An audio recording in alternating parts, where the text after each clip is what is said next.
Welcome to the Real Estate Espresso Podcast, your morning shot of what's new in the world of real estate investing. I'm your host, Victor Menashe.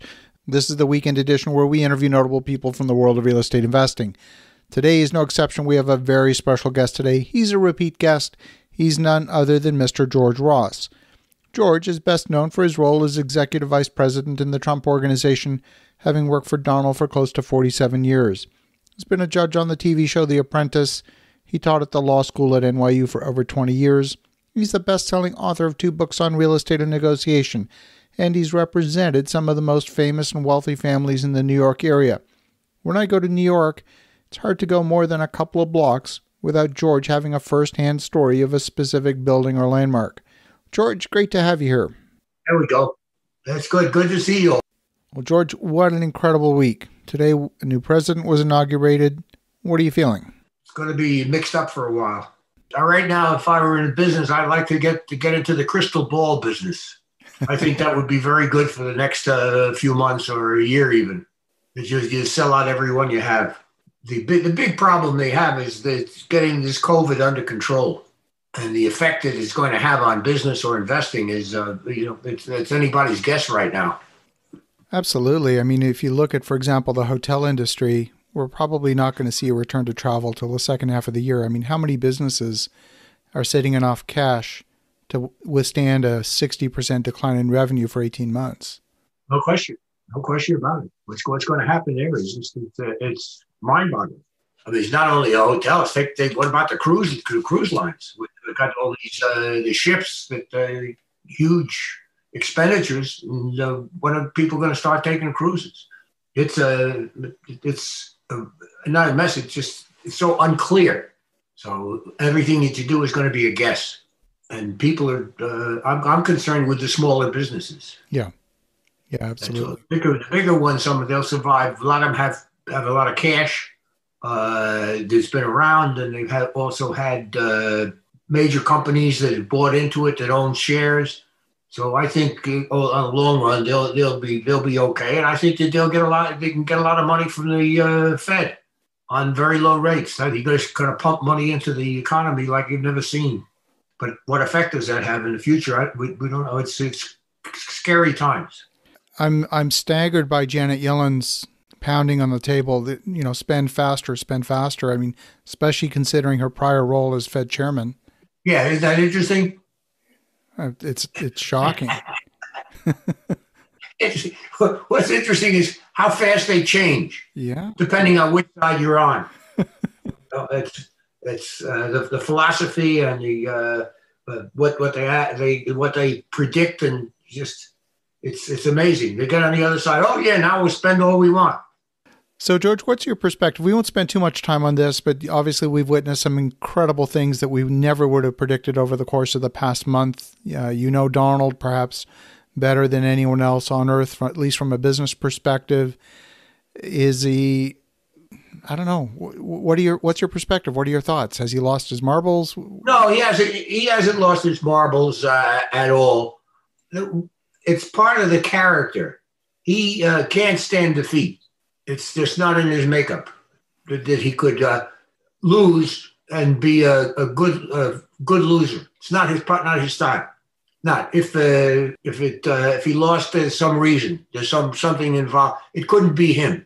That's the complex. He's got a superiority complex that is unmatched as anybody I've ever seen. That doesn't mean that he's gone off the deep end by any means. However, it does affect his belief or his thinking that he can get other people to think the same way he has, even if he just says it's going to be true. And the truth is, he got the 70, 60 million people or what have you that believed him with him. I still think he will be a force somehow in the future. And a lot of the things that are going on now, I see that he's softening his tone, which is too late, but that's fine. It's never too late. But he couldn't do a lot of the things and still maintain his control of the base. There are people that think he's absolutely the best, and he looked out for him, and he did. He did a lot of good things. He did a lot of bad things. But the difference is a businessman is not a politician, and a politician is not a businessman. So that's really the basic problem. But all things considered, I'm happy Biden won. I'm happy at this point because I think the thing that drove Trump or got him was really the virus, the pandemic. I think that basically is what sunk him in that he got something that's not within his control, and somehow the people want to blame it on somebody. Who are you going to blame it on? Blame it on the president. I don't think it makes a difference who it was, who the president was. I think that was the factor that really was his downfall. This too we shall see. I'm very anxious to see what is going to come out with the new administration. They're talking a lot of things that are on the table. I question whether they're really going to get done or how they're going to get done. There's just they're voluminous, they're different, and it's not going to work unless you get both houses of Congress to work together, which is a feat. I don't care whether it's 50-50, 51. To get them all together, it's not an impossibility. It's just difficult because of all the animosity that has been created. Well, when we talked about this last month, obviously changing administrations, it looked as though the Republicans would retain control of the Senate. Now it looks like they have a free hand controlling both houses and the executive branch. Not really. No, not. I don't buy that. I don't think they have a free hand because I think that some of there are cooler heads in the Democratic Party, which are going to worry about getting reelected, and they're just not going to go straight party lines. I don't see that at all. I see that they're going to have to learn to work together and see what comes out. I don't see anything that drastic or dramatic, in spite of what was the rhetoric that was came up when they were talking about the election and what he was going to do. I just don't see it. Some of those things are never going to happen, and some of the things shouldn't happen. What's he going to do with the wall? He's going to tear it down? Right. What are you going to do? You're going to leave it there. All right. And he's opening the borders for talking about opening and saying, fine, if we're going to have more immigration.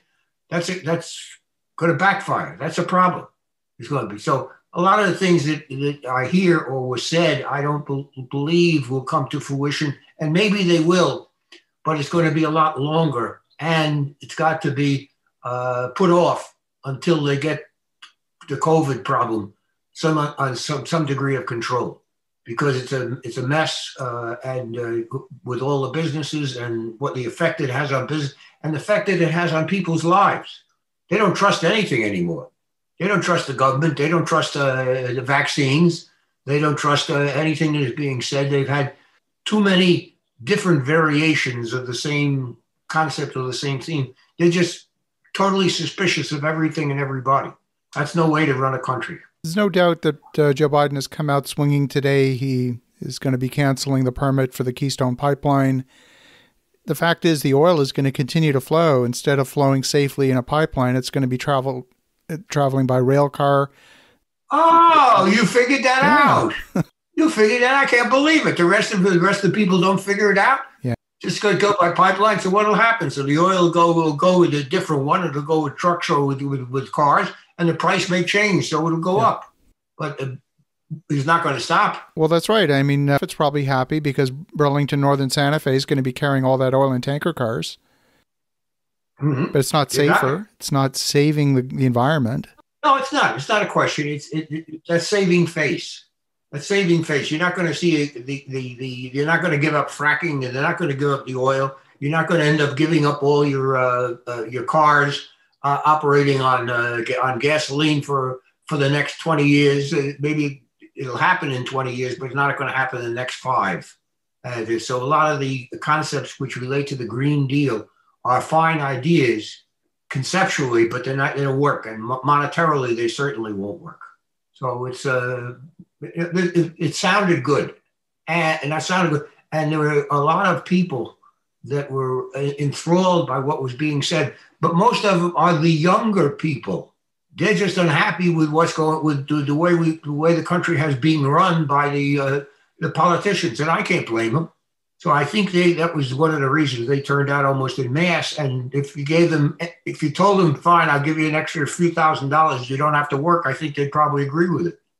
So we're going through a change, but this too, I think will pass. Cooler heads will prevail because they have to.